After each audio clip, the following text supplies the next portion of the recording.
Hey guys, welcome back to Built. It's time for another update on the Honda Civic Hatchback.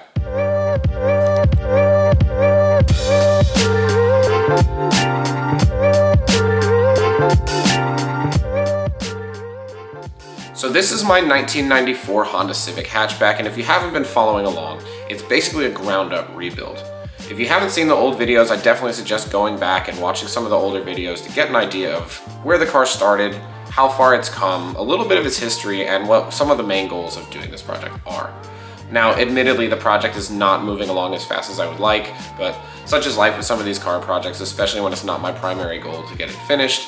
Luckily, I'm in a position where I can take my time and not really have to feel like I need to get it done in a particular set of time, and that's basically the way that it's been going.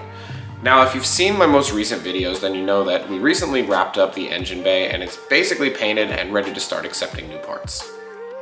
Alright guys, so one of the main reasons we're getting this engine bay prepped is so that we can install the engine. Obviously the engine is mostly assembled. I do want to go back and check some of the clearances and make sure everything's lubed up. I do still have a few things on the front as well as the rear main seal, and then we can go ahead into assembling the head.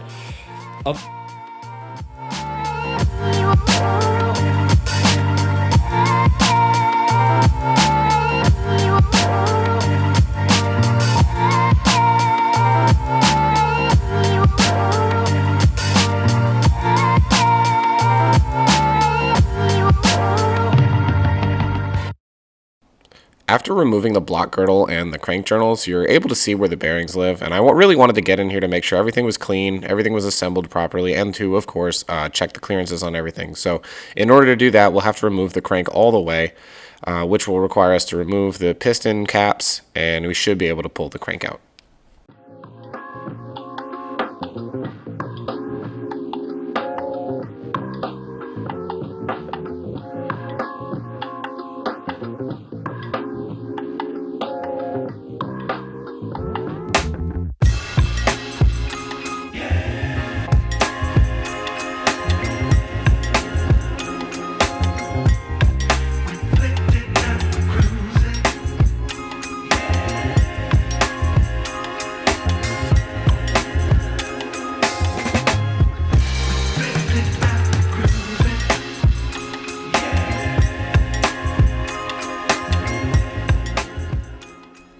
So with the crank removed, we can see all the bearings on the block side, both the rods and the crank.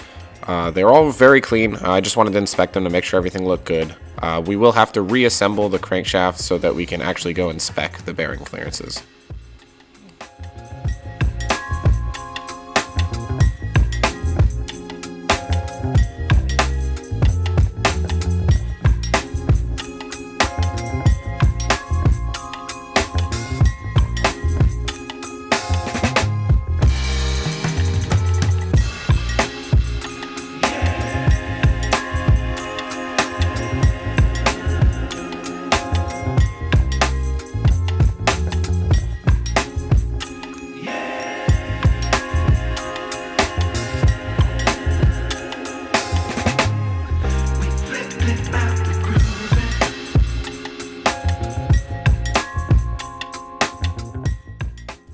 Now I know for sure that I checked the connecting rod bearing clearances, so I'm just going to go ahead and get those tightened and torqued.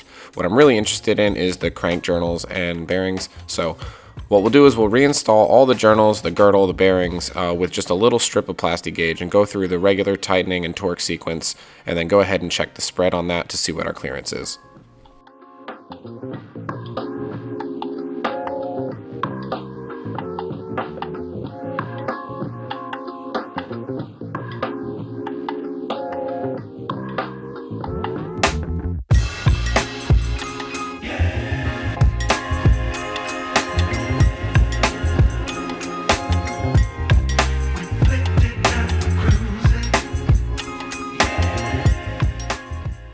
Alright, so for those of you that haven't used Plasti-gauge before, basically what you're going to do is you're going to insert the little strip onto the bearing, and then once you get everything tightened down, it's going to spread it. So it'll kind of squish it out, and you basically want to match up the width of the strip from the really thin strip that it was down to however thick it becomes, and that's going to basically dictate what your clearance is. You'll match it up on this gauge, and you'll basically be able to read about what the clearance is without using any fancy equipment.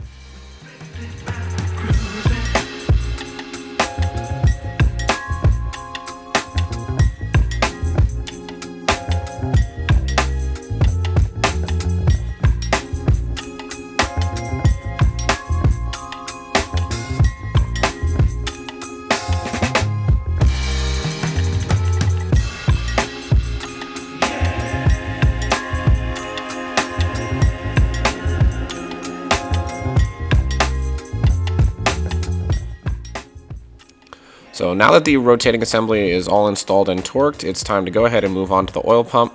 This is an ACL unit that I had sitting around. I bought a few years ago. It's brand new, so we're going to go ahead and install it and see how it goes.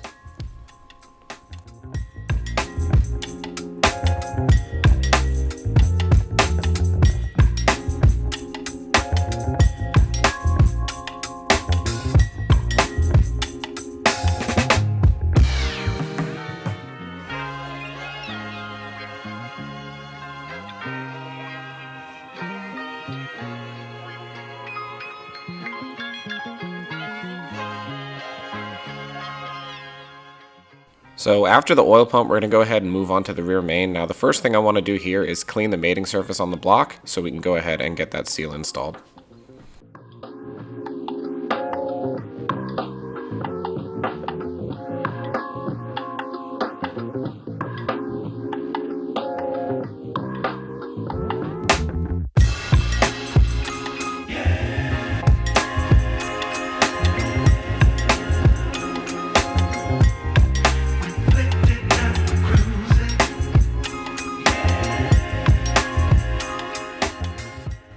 Now you can see here that on the B series block that it actually is more of like a housing with the rear main. Now the seal itself is still your circular seal, but you actually have like a removable housing, so it's not actually part of the block. So what I'm going to do here is I'm going to install the seal, make sure everything fits great, and then do a test fit on the block before I use any RTV or sealant.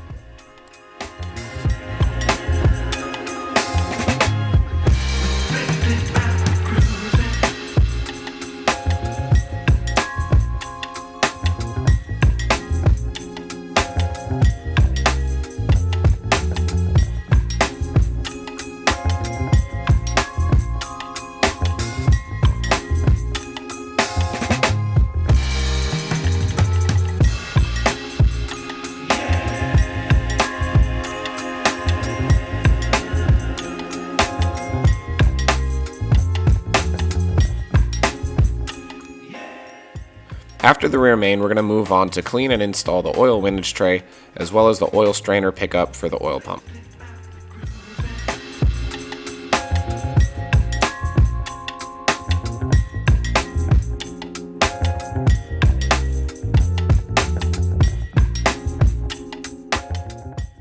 So I actually removed the pickup here to replace it with a new one, since the strainer section was actually a little bit damaged and I just wanted to go with a new one.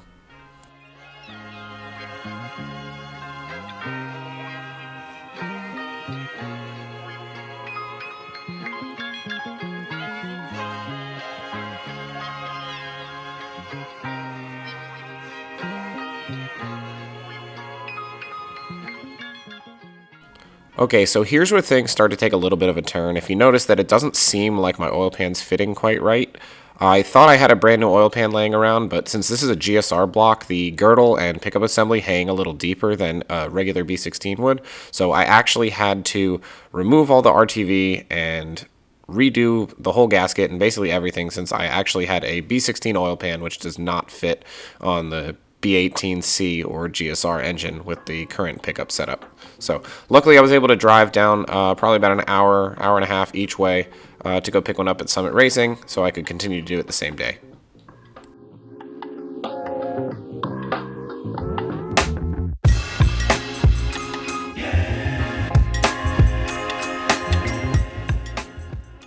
Alright guys, I'm going to go ahead and take this opportunity to wrap up this video. Now that we have a fully assembled bottom end, it's time to focus on things like the cylinder head and reassembling the transmission. Now once all three of those things are done, we can go ahead and reassemble the entire power plant, which will be really good because then I can start working on the wiring harness and really get everything ready to go back into the car. Now the car does still need a few things. That includes things like the rear suspension, the rest of the brake lines, and ultimately anything that's going to bolt to the firewall or into the engine bay before everything gets installed. Now I do feel like installing and getting the engine and transmission running and driving and being able to move the car under its own power will be a real big step towards getting the rest of the project finished. It's probably the beginning of the light at the end of the tunnel, where once this thing moves and I can move it around the garage and I can move it around the driveway, I'll really be a lot more motivated to get it back to a point where I can put it on the road. So Thanks for watching this far. Thanks for bearing with me. I know it's going a little bit slow, but I really want to take this time to appreciate everybody who's watched this far and watched some of the old videos, and hopefully people that will watch the videos in the future. But ultimately, don't forget to like, share, subscribe, and we'll catch you in the next one.